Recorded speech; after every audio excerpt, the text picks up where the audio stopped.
Hello, welcome to Drugs Unwrapped with me, Rob. Today I'm joined by Sarah, by Jamie, and by Verity. Verity, welcome to the podcast, first one. Thank you for having me.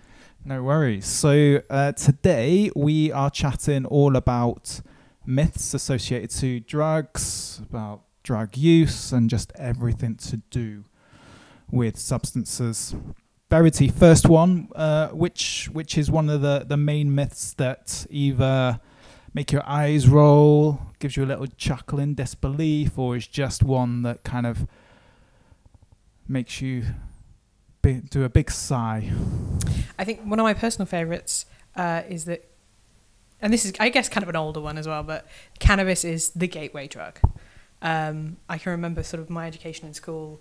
It was kind of on the, sort of that tail end of those adverts where it was like, this is your brain on drugs and kind of the eggs and stuff. But there was always like a big push, especially with, especially in my school, of very heavy anti-cannabis message.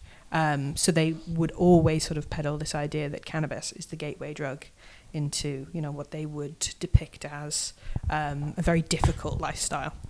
And I've got plenty of friends who now won't go anywhere near cannabis. They won't be around people who smoke it. They won't buy it. They do not like it, but they will absolutely do coke or ket on a night out. So is it a case of like people using cannabis and then going on to use other drugs then? I think so. That's what they was presented as, at least to us. It was that kind of, first try dipping your toe in the ocean and then suddenly you're doing heroin. That was quite literally the trajectory that they would push. The reality, of course, is a lot different than that. We all know that's not really how it works, is it? Not at all. No, not at all. I feel like that's a really old school approach that you still hear now and again. It made me laugh when you said it because my husband says it all the time, but I think he does it just to actually wind me up because I'm like, not really. Yeah, I think it's really interesting what you said about you've got a friendship group that have got a certain perception around cannabis use, yet they will quite comfortably use other substances like ketamine and cocaine. And I think that's definitely something we see, isn't it? Is that you almost have like a social norm in different groups, and then there can be quite a lot of judgments about other people outside of those social norms. Really interesting. Yeah, the stigma as well. Yeah, the hierarchy, the perceived hierarchy of drugs as well. And I'm quite surprised that that's still like a myth that's still going around, like, because we were chatting before that cannabis is now, well, to me it seems like it's everywhere. Like if you, not necessarily in terms of the illegal kind of side of things in terms of cannabis, but if you look at like CBD, like, it's, you can just go and buy it in the shops, and obviously, CBD is legal and everything to do with that. But there's just this kind of like very common perception now that cannabis is part of some form of medicinal kind of journey that a lot of people are taking. And even when you're talking about, medicinal cannabis in terms of the potential use of illegal cannabis to treat certain issues, and obviously one of the main ones is to do with the likes of epilepsy and as well as a few other kind of medical conditions. But going back to like CBD, you get kind of like well-known celebrities that kind of push CBD, and they kind of highlight how they've used it for whatever reason. So I do find it a little bit bizarre that kind of that myth that if you're going to use cannabis, you're going to then go on and use crack cocaine and heroin is still being plugged. Yeah. It's a little bit like reefer madness, kind of going back to those kind of 1930s days of how reefer madness kind of portrayed cannabis, and that you'll experience many kind of wild experiences from cannabis use. I think though, what you've got to remember is like we are in the world of substance use, so we understand it, we know about it, we've got knowledge around it, but there is still an awful lot of people that don't, and they're not in that world, and their sort of understanding of it comes from what they might be reading in the papers, or like what they might have been told when they were much, much younger. And I think so some of those really old school, incorrect ideas are still there. And, you know, people still live by those because they don't know the actual realities of what we see. And we're around it all the time, aren't we? So we see it and we understand it so much more. Yeah, I think it's our access to that information these days is so instantaneous, and it's the way in which your algorithm works, or how you do like particular searches will lead you down a particular rabbit hole. So, you know, if you're looking at the myths element from, say, should we say, a political paper or a politician's talk around like certain drugs being gateway drugs, particularly cannabis, then you're obviously going to end up going down pro-cannabis or anti-cannabis campaign like arms.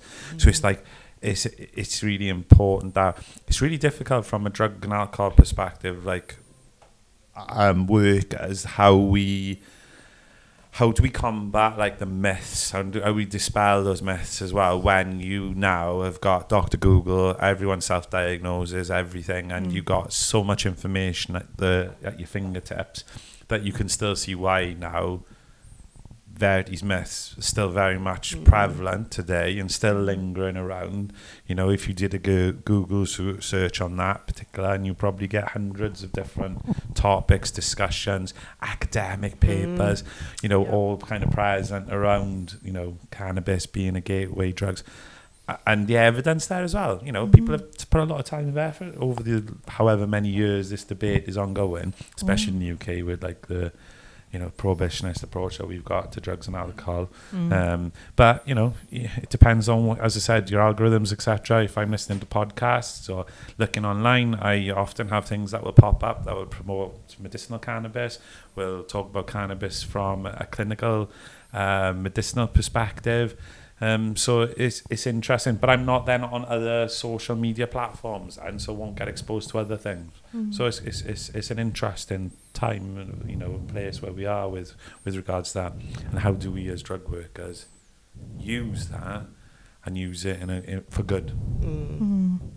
I worked as a kind of like a temporary wait staff sort of thing, where before this job, obviously, where they would kind of like send me off to various locations, and I would work very last minute shifts at, you know, events or openings in restaurants and things like that.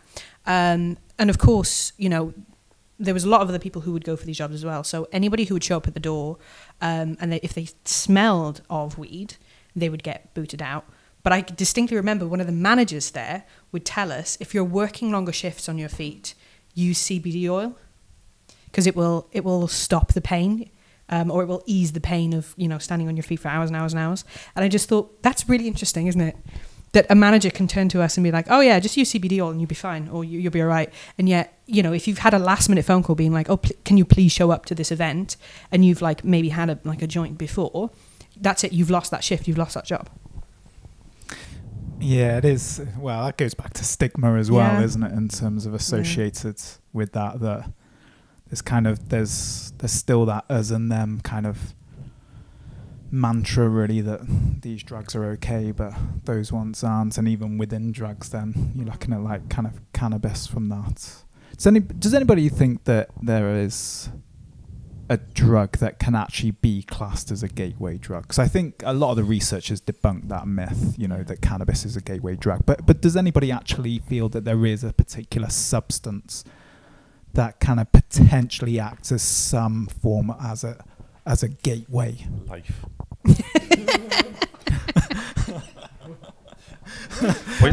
Let's explore that, Joe. Keeping it simple as always. Just life. No, I think it's like human behavior, isn't it? It's like behaviors is and experiences, and, you know, once again, trauma can be that potential avenue to going down, whether it be for protracted periods or just for a limited time. You know, looking for a way out of feeling those feelings, whether it be emotional, physical, whatever that kind of like endurance is at that time. So I think it's not finding a substance that and all of a sudden will get you hooked in and then will lead you down a path of like total self-destruction. You know, it's been we probably know a lot of people, if you think about on a Friday, Saturday night or weekend or weeknight, whatever, it doesn't really matter. How many people do actively take part in using illegal drugs in the UK? It's probably far more greater than the people that we actually see within services. And why? And what are the reasons that they use? Shouldn't ask why, you should say what are the reasons. So what are the reasons for that? And that can range from a whole host of things of pleasure, enjoyment, fun, right through to it's almost like a medicine. Shouldn't you ask why? It's something to do with counselling and good ways of asking questions and why. Right. Yeah. So if you ask a child like why did they do that? I've got a lot to learn then as a parent, haven't I? Yeah, no. So that's why you've got to change. You've got to say it open ended. So it's what you're going into the core of the question rather than asking someone why. I get asked why by my wife quite a lot, and I'm like, I don't know why I did that. But if you ask me what is the reason for my actions, I will be able to potentially explore the rationale behind why I did what I did. Yeah.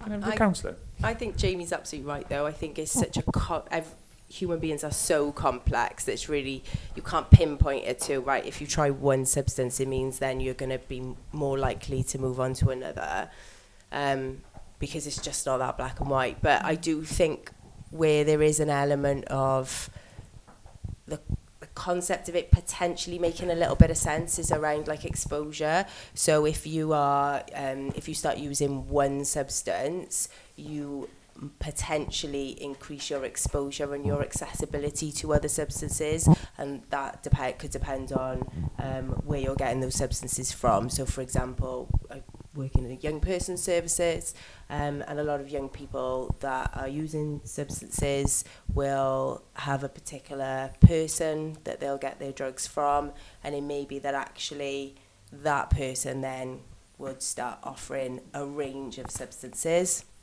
that they might not have thought about trying had they not started purchasing their substances from that one person. So yeah, I think there is an element of actually there could be more opportunity for you to try different substances, but certainly to say there's a defined trajectory, I think is...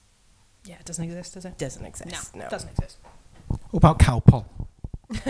Oh, everyone's had Calpol, right? So surely Calpol is the... It is a lifesaver, Calpol is. Yeah.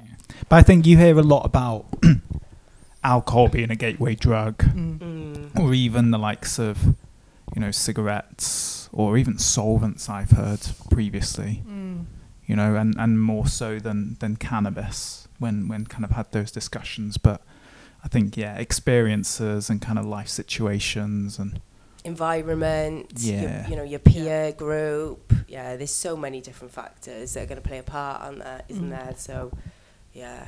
Yeah, absolutely.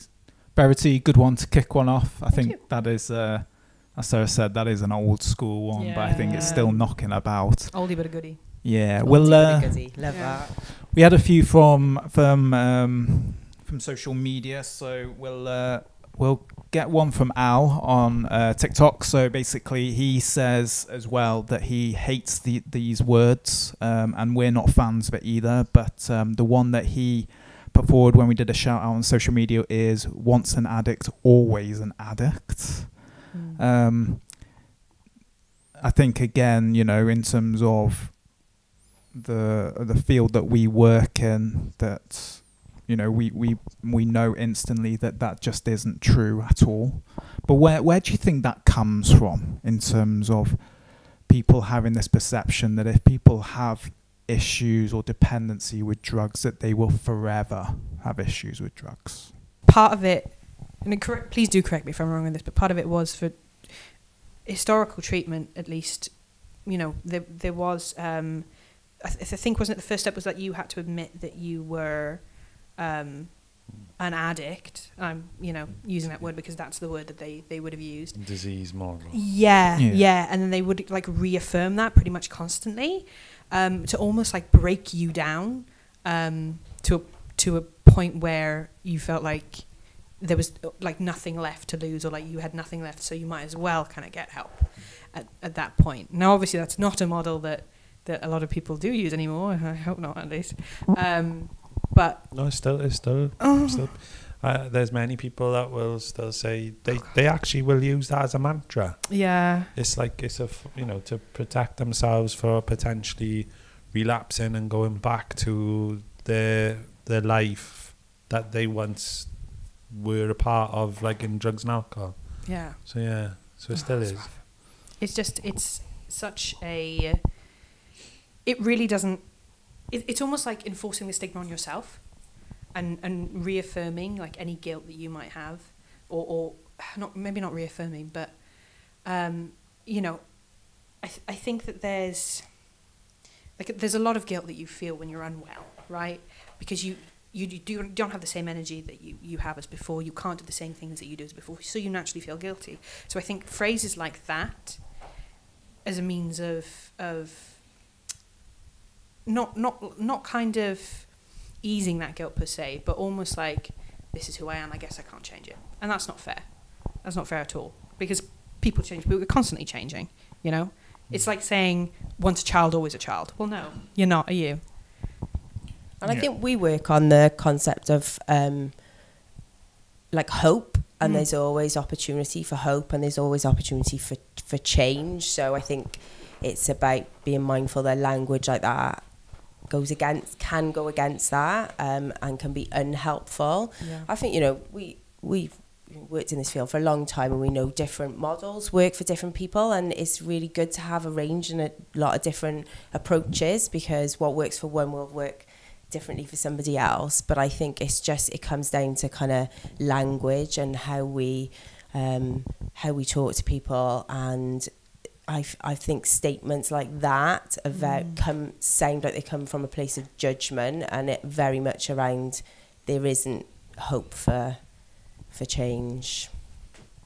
I think from, like, you know, recovery communities particularly, who are really honed in or focused on abstinence, being reminded that you're an addict and you have a disease plays a part to keeping people into continuing to go to NAACA. Reminding yourself that you got to keep within that movement and be supportive of your peers who have experienced similar life experience, and it's what keeps that community alive and keeps it, you know, globally well represented, and has kept the model going. Because if, you know, I've had quite a few discussions around, you know, do you ever recover? Are you a recovered individual? And the argument there is, like, more often than not, when people are coming from an abstinence approach, is no. You know, you need to remember, you know, where you've been and what you've had to go through in regards to, you know, meeting those people who are along your path, have been inspiring, the people that have given you the willpower, the knowledge, and the spirituality element of it as well, to kind of like help you along your way of recovery. So for some people, depending on who you are and what school of thought you are, this would potentially wouldn't be a myth. You know, it would be still something at the core of your belief, your personal belief. You know, that one drink could lead you to go back to drinking every day. You know, that you know, and I suppose there's parts of, like, the big book that you could pull out which would also kind of back that up as well. That one cannabis, you know, that one joint could be the start then of old behaviours, etc. So it's a difficult one, because I think there'd be a lot of people that would be split on this, to say that, yeah, it is a myth, and others be going, no, definitely not, because some people are living proof of you know, the field of addiction. It's a very fire and brimstone kind of phrase, isn't it? Like, you're right, it doesn't sound like there's much hope in it. Yeah, you know, and I think that's what makes me feel at least really, really sad when people say it. And for me, there's the worry then around, where's the room for lapses? Where's the room for relapse? Where's the space for, you know, to be human. Really. Yeah, to be human and to have an open conversation then around those, thoughts and feelings about wanting to use again. Do you know, it for me, it feels quite restrictive, but I totally appreciate what you're saying, Jamie, in terms of that approach does work for some people. I just worry then that actually that it can make it too restrictive for people in terms of... I think as well that there's like a lot of dialogue around, if you once you've accepted that you're an addict, it's highly improbable that you can go back to just kind of having glancing experiences with drugs and alcohol. So that's why that pressure is constantly there to remind you that not to go back to where you've been. Because then, they talk about hitting your rock bottom. Things have moved on a lot, as we know, through like NAACA. People's rock bottom these days is death. So that's why things are, life has become more complicated. People's traumas are becoming far more complex. So finding that something that people can tap into that will assist them and make them feel like they can belong to a community as well. And if it means like this that people can identify with, it could save someone's life as well. So, and like I said, once again, it's going from that, if you're looking for something specifically to back up what your feelings and thoughts or arguments are, it's out there. Yeah, I think you said it is a complex one, but I think, like you mentioned, the origins of it kind of go back to the disease model, and the disease model obviously has kind of passed the test of time to a degree. If you look at in terms of 12-step program, the Minnesota model, that is primarily, kind of based upon the disease model. So I guess that's why you could argue it has kind of passed the test of time. And I think, it kind of does give people a sense of identity sometimes. I'm not necessarily saying I agree with that, but like in terms of like what you mentioned, because, you talk to somebody, and we have to state, we don't agree with the words of addicts and stuff like that. We're purely just using it because of what this kind of, this myth has been highlighted. But, if you talk to somebody, or if you go to like a 12 steps meeting, for example, and you've got an individual who's had previous alcohol related issues, then they will say they're a recovering alcoholic, even if they haven't drank for 20 years. So it's still kind of, it's on that same path really as the kind of the myth as an addict is always an addict. But I think we can probably comfortably, all of us in the room here, kind of say that, you're not necessarily defined by one behavior. You are a person. You're a human being. You got lots of different and other attributes that you bring. It goes back in terms of like what we said in terms of, you jokingly said earlier, that the gateway drug is life ultimately, and it kind of goes back to all those different situations and experiences people have kind of gone through. I think somebody that, if somebody working with us, we wouldn't use that language back to them. So we would never have somebody sat in front of us and we would never say, you're an addict and you will always be an addict. I think that's where, when you hear that, it can be quite jarring because it just doesn't sound like language that we would comfortably use. But then when you break it down, like you just have, Jamie, it's where that comes from, and if that could be helpful for a person to follow that approach within that community setting, then you've got to be led by the person in front of you and the approach that works best for them. But absolutely, we just wouldn't use that. From a harm reductionist approach, then we're obviously looking at the medical approach, and we're saying that you've obviously found your dependency in a substance or substances, and what we need to look at is the trauma and bring in potential prescription medication along with psychosocial interventions, and then start addressing that.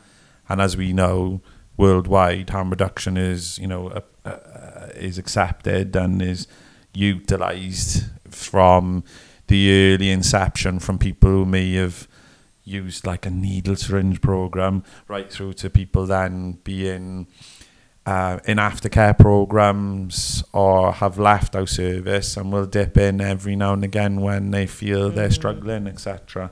And I think that potentially fits society today. You know, the needs and acceptance and the stigma and the work that we do is really important, and we need to continue that. Okay, cool. Sarah, you got one? Yeah, so I guess something that we hear quite a lot, particularly working with young people, is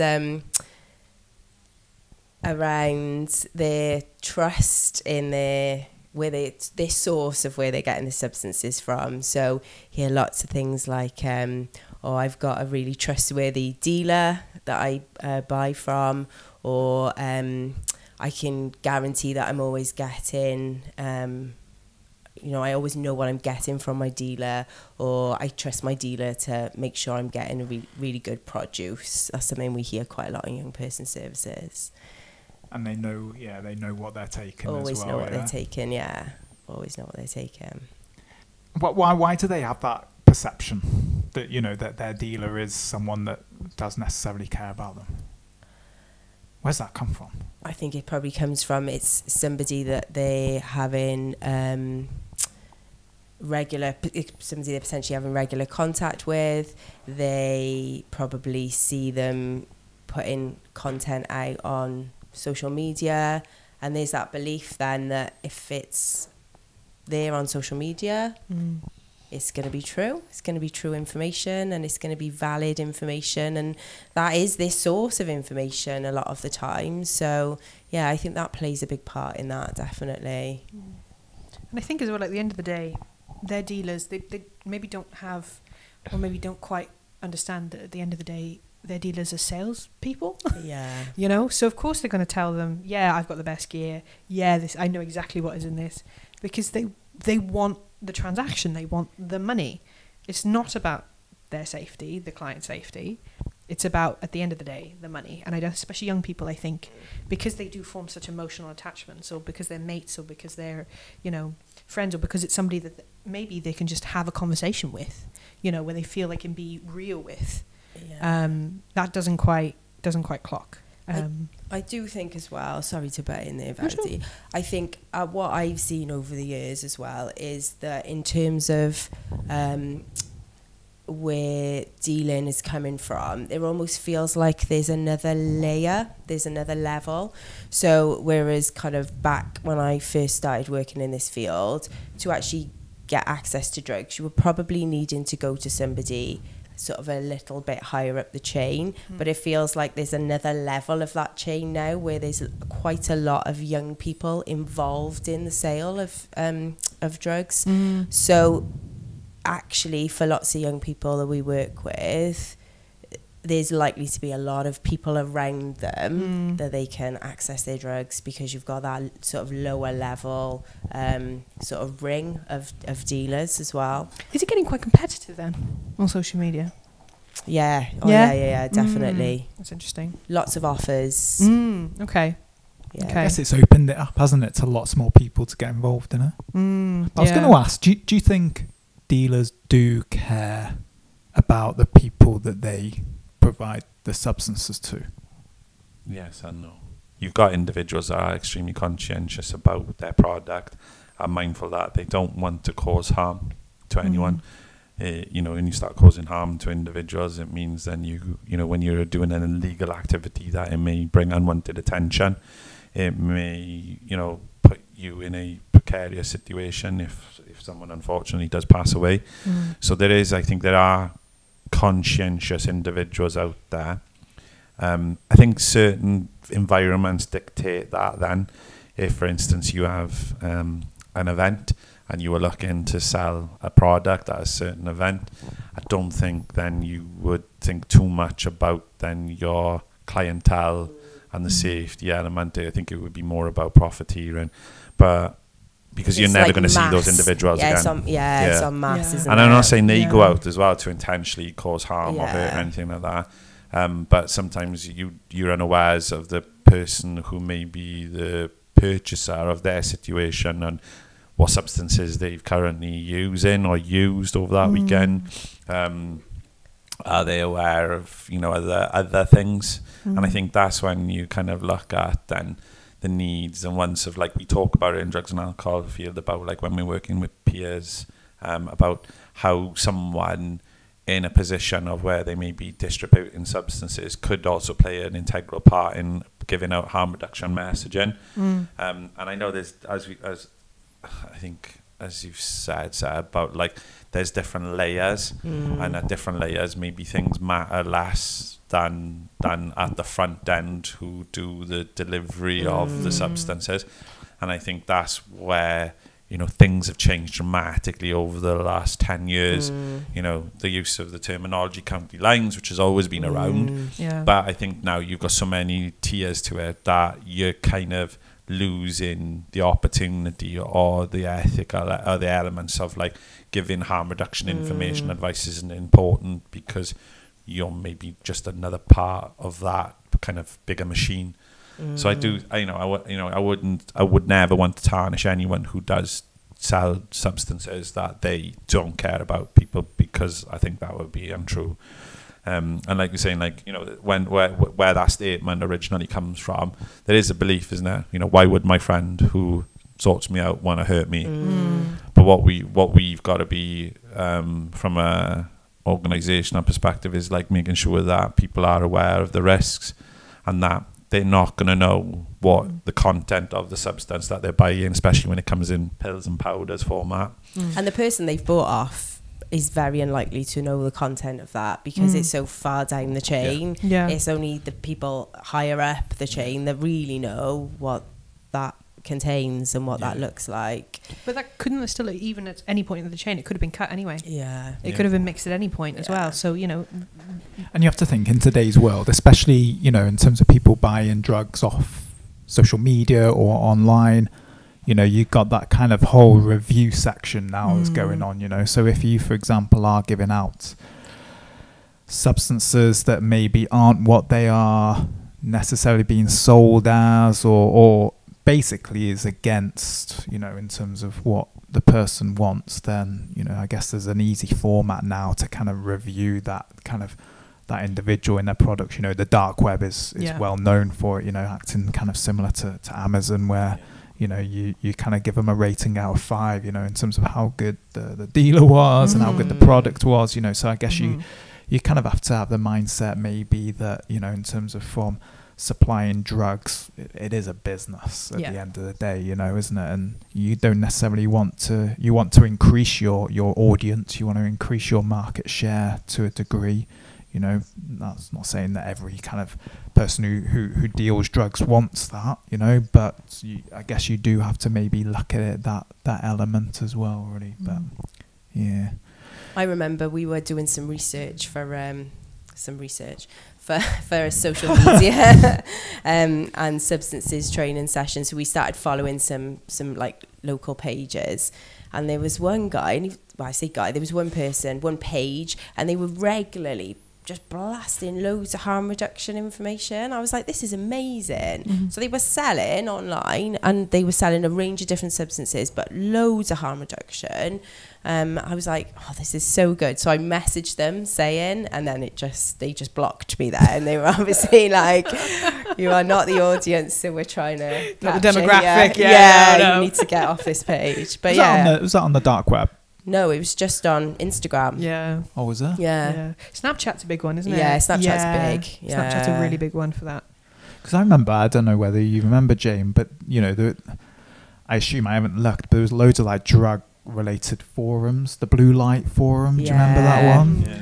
And I would always remember, because we use that quite a lot for, like, developing certain training courses, wasn't it? You know, and we take screenshots of stuff. But there were people on there who were, like, self-reporting that they were dealers, but giving out loads of harm reduction advice and stuff. Psychonauts and all that. Yeah. Like giving information about new substances that were coming out before legal highs were really a big thing. It's the first time I came across then the acronym SWIM, someone who isn't me. On there who would be giving, like, you know, I suppose step-by-step information, harm reduction advice around their experiences of use. Yeah. Bit like it was like a what do you call it? An executive summary of like Alexander Shulgin's Fight Girl. So it was just like you'd get the breakdown in like bullet points, which people need and want these days because everyone wants that information in a snapshot, not in like a book that's the size of War and Peace. Exactly. Yeah. Jamie, have you got a myth? You've been on what's I knew a man that did so much cocaine his nose fell off.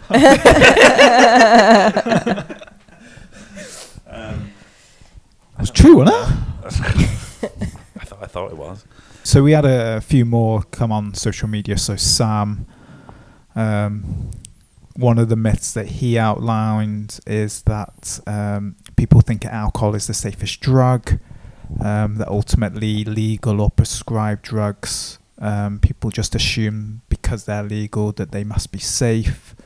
And then Stacey, very similar, basically saying that a lot of people saying that alcohol isn't a drug and neither's caffeine. It kind of goes back in terms of, again, maybe about 10, 11 years ago, the whole kind of legal high phenomenon, you know, what we kind of described as new psychoactive substances, you know, when they were being purchased in shops, that, you know, there was that kind of general, well, myth, but perception that because they were legal that they were okay, you know, that you had your synthetic cannabinoids, aka spice, for a short little time when they first came onto the scene, that because they're similar to cannabis but they're a legal version, that they're okay. Yeah, I think anecdotally, like, and like talking from our experiences, because going back quite a few years, working in certain events and like, you know, working in a welfare provision at relatively large music events, particularly, shall we say, electronic music and stuff like that, we were seeing like that, hold on, there's one or two people coming in that like on a triage assessment would be saying, oh, I've bought a pill, or I've used a certain powder, maybe ketamine or cocaine or whatever.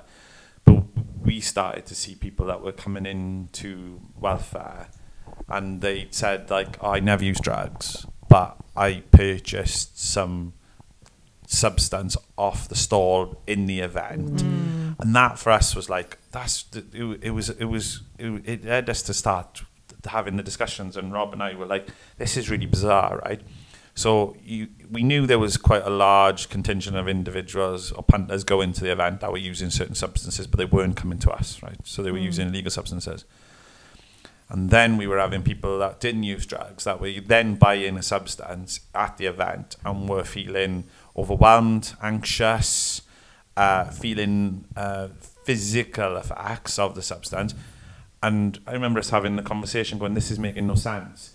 So we've started questioning ourselves, is it because this person's had very little experience of a stimulant of sorts, maybe caffeine or ephedrine, you know, going, and is that enough to make someone feel like they are out of control, they feel the effects, so they start becoming anxious? So is it the person's lack of actual experience of that? And then we started to see then that they weren't containing these substances such as caffeine, and that they were starting to have more and more of these research chemicals. And when we started looking into it, and we started seeing how strong these substances were, we were just starting to realise that those individuals, unfortunately, they had no experience with the old school illicit drugs, were actually using chemicals which were far better and far stronger. So when they were coming to us, it wasn't that it was their lack of of experience of said substances. They were actually experiencing the after effects of a strong, not known at that time substance, then which then became illegal, which then led us onto that path of looking into like, wow, this is a real issue. And then we started seeing certain substances infiltrating the street market then, you know, and took over at one point, you know, things such as heroin, because heroin became really poor quality. And then we obviously saw nationally things such as spice hitting the agenda, hitting the newspapers, and the news in general. And we've seen that grow now over how many years would you say it's been? Like the last 2010.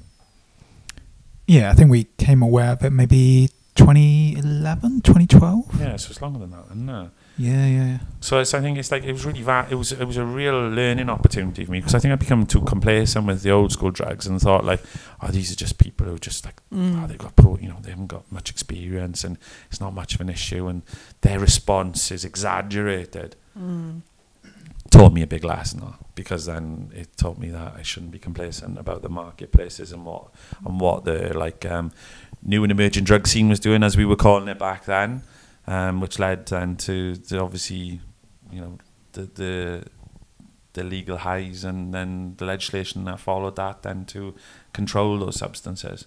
I think it goes to show as well, doesn't it, where a myth can be really concerning, because I think there was a naivety, you were saying, even from somebody working in this field, around the fact that, if it can be purchased, it's not going to be as high risk as something that can't legally be purchased, and that just absolutely isn't the case. So and then you throw that into the mix of the general population that are even more naive around that. It's just a catalyst for disaster, and Yeah, and I guess, if we kind of bring it back really in terms of what Sam and Stacey were saying, predominantly about alcohol, and that whether people necessarily don't see it as a drug or that it's kind of not as harmful as other substances. You look at how much alcohol is implicated in a wide variety of social issues, whether that's in terms of in relation to certain forms of crime,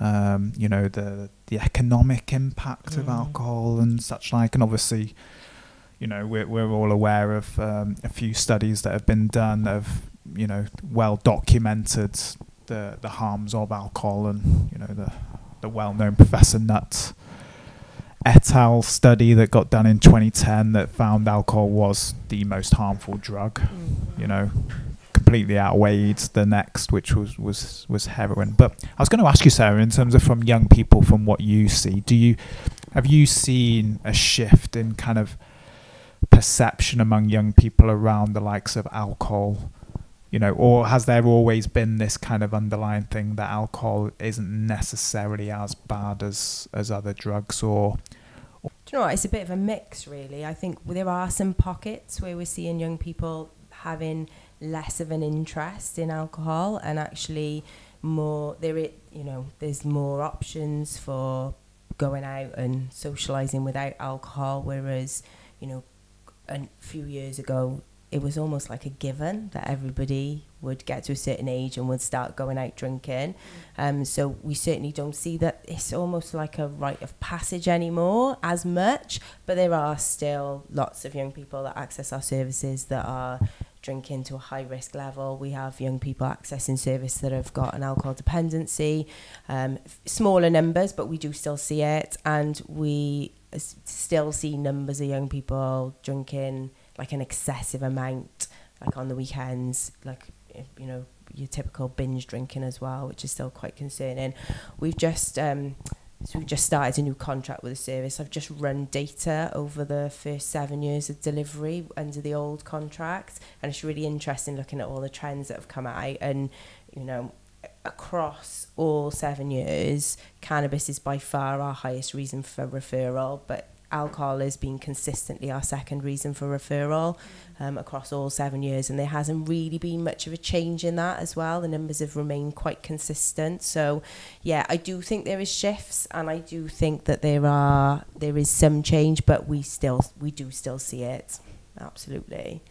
I'll quickly run through in terms of some of the others we got on social media. So Gareth said, it never ceases to find me with sadness that people still use the phrase relapse is part of recovery.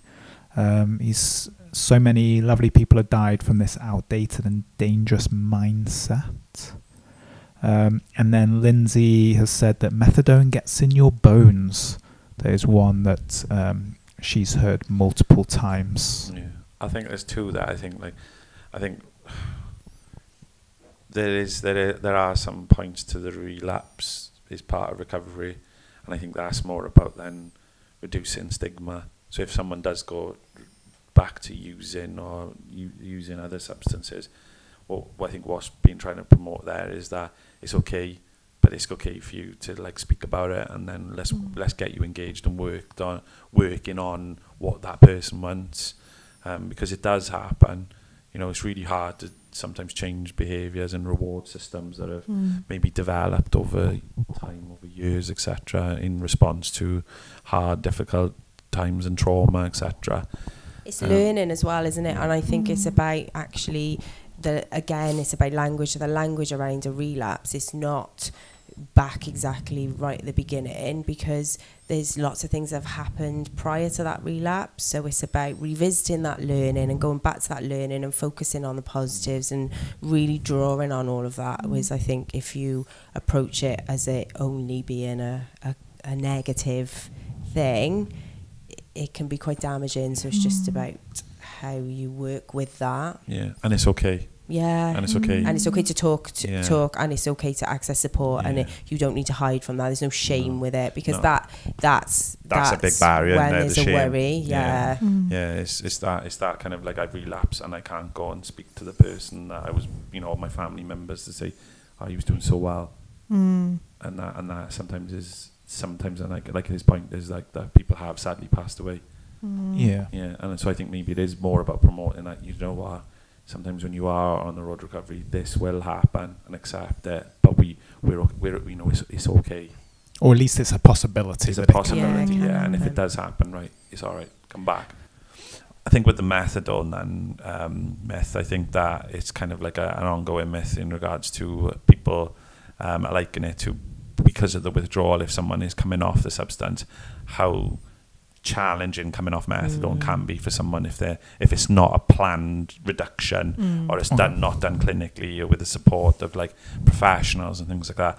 So I think that's quite a common misconception, is if someone is like doing a raw cluck, as the words go, from methadone. And that's why sometimes methadone gets a lot of bad press, but we also know it's been really helpful in our industry and in our work to retain and sustain people's recovery and keep people engaged with services. So I think maybe there's some more need for like pharmacology kind of like lessons around, if someone's having a medication and is on it for a very long time, they need to know like how it's working in their body and how it kind of like the long acting nature of that drug. Because people think it goes into your bones and then it's released slowly. But I think there's probably more work that needs to be done by services there. Cool. So I think there's quite a few actually, quite a few more that we can actually discuss. There's loads of myths out there at the end of the day, really, isn't there? Some of the ones that I've heard over the days is cannabis cures cancer. And going back in terms of what you mentioned before around new psychoactive substances, legal highs, it was more of a US kind of media thing, but and I'm sure there's loads of myths in the media that we can kind of discuss. But one of them back in the day was the use of bath salts, which was their terminology for like mephedrone for legal highs, led to people eating each other, which led to cannibals, which just didn't happen at all from there as well. We have got a couple of ADQs. Firstly, very, very quickly, and this I think more for you, Jamie. How accurate are home drug testing kits?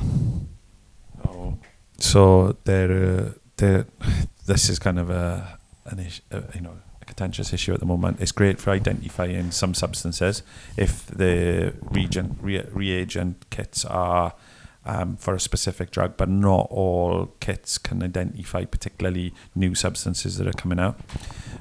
So they have limitations.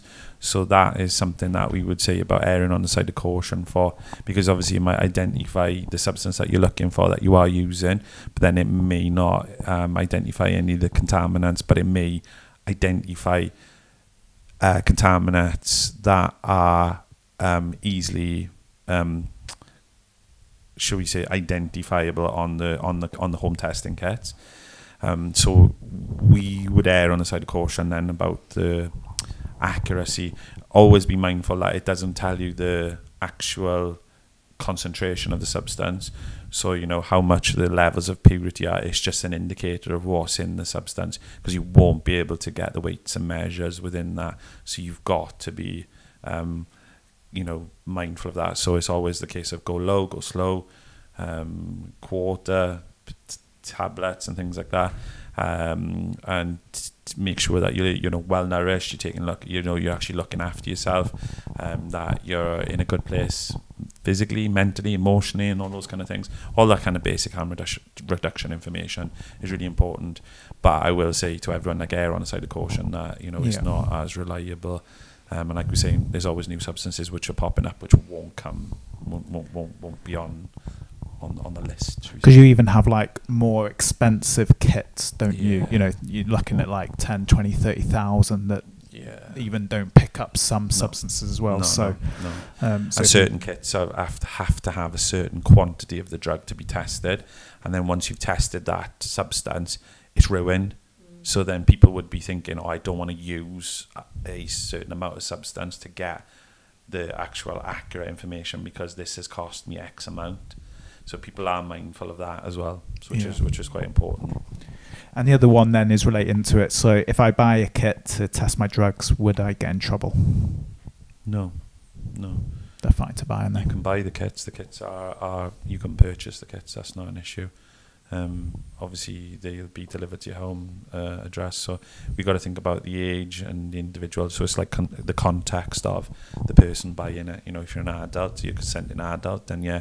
But then obviously there would be issues and concerns around children buying kits for testing, you know, class A type substances, which would be a safeguarding concern, etc. So if we're speaking to adults, etc., then yeah, there isn't an issue because they're consenting adults to that, even though they may be deemed to be being involved in an illegal activity. Obviously we have to pull that out because they're on the side of caution, because we don't want people getting a criminal record or anything like that.